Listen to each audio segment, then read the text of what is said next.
It's Father's Day. What did your dad teach you? Eat popcorn? Nap? Walk? Read? Bike? Ride? Tickle? Hide? Burp? Burn? Clean? Build? Weed?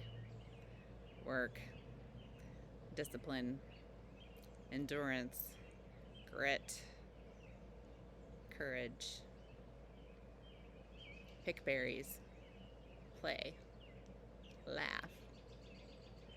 Fish? Drive? Give? Pray? Plan? Listen? Love?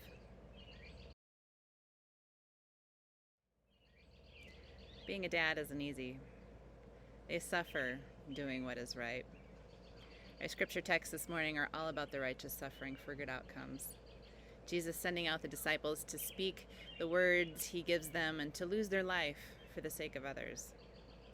Jeremiah was doing exactly what God asked and was suffering for it. The psalmist too. And for Paul, the author of Romans, suffering was deeply intertwined with his life of sharing the gospel. So being a faithful servant, a child of God, doesn't mean a life on easy street. I learned the same lesson from my dad. Often the right way to do something is not the easiest way. You learned that too, didn't you? This week we've been learning more about the ways our American society has been subtly shaped to not allow black people the same opportunities as white people. From laws that made it illegal to be out of work, to not being allowed to buy a house in a white neighborhood, to black veterans not having the same benefits as a white veteran. The list goes on and on. With the pandemic, life has slowed for most of us. We have an opportunity to rebuild our nation as we come out of this pandemic, to make America stronger, better, more unified.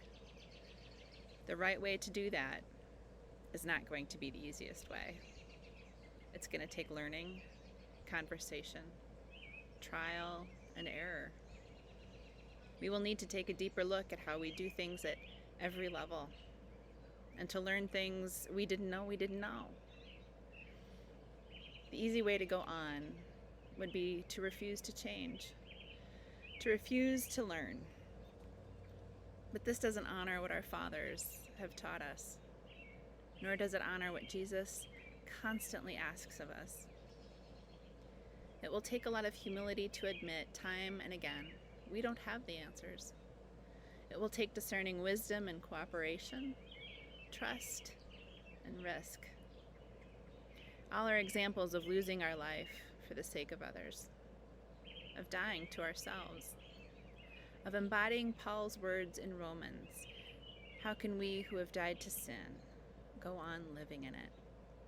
In other words, now that we know that there are problems, how can we keep on living without working to change them?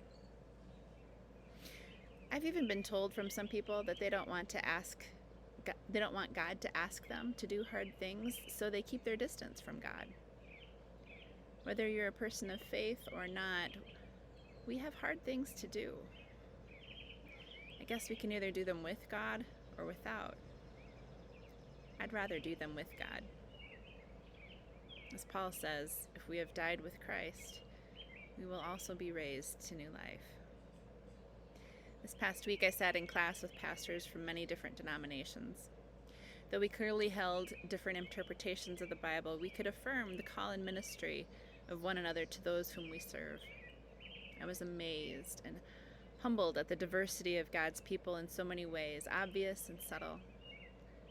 I give thanks for their work at bringing life and peace to the world. May we be open to the work of the Spirit. May we be open to learn and grow, to seek change, and to seek peace. And may we have the courage to die to those things that we need to die to, that we might live, that our children might live, that we might honor our Father, that we might live in safety, in freedom, and in peace. Amen.